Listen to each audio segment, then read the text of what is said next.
when I look back on life, I think at one time we could blame the white man for our problems, okay, but I don't think we can no longer do that. We have to take the blame ourselves because we're not doing enough to dispel the myths from the past and what have you. We have to be more vigilant in getting our story out and telling the truth and making a difference.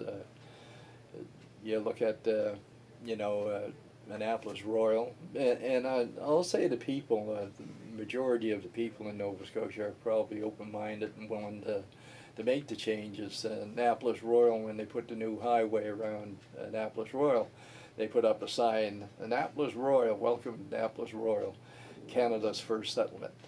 Okay, and that almost blew my mind when I seen that, and I got on the phone to the warden and of Annapolis County and the mayor of the town of Annapolis, and I pointed out the fact that the Mi'kmaq had settlements in Nova Scotia for thousands of years before any Caucasian showed up, and they were mortified actually by what they had done. And again, your stereotypical things that people do. And when the bias is so pronounced that you're invisible, and we were invisible to them. And they were immediately got a hold of the Department of Highways and had the signs all taken down. And they invited me down. I was executive director with the Confederacy of Mainland Mi'kmaq at the time, and they invited me down, had a joint council session, and apologized in public for what they had done. And so if you approach a problem and work at it long enough, you can get something done. There was a sign in Bedford,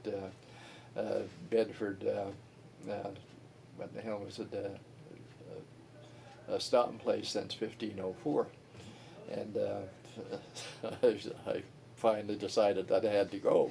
And at that time, Bedford was the town on its own, and I went out and I met with Elsie Tolson, who was an author, and she wrote several books, and she was the one that had recommended that sign be put up by the highway. And I told Elsie, I said, I want to point out something to you, that the Mi'kmaq were stopping at that particular place for thousands of years before the Europeans stopped.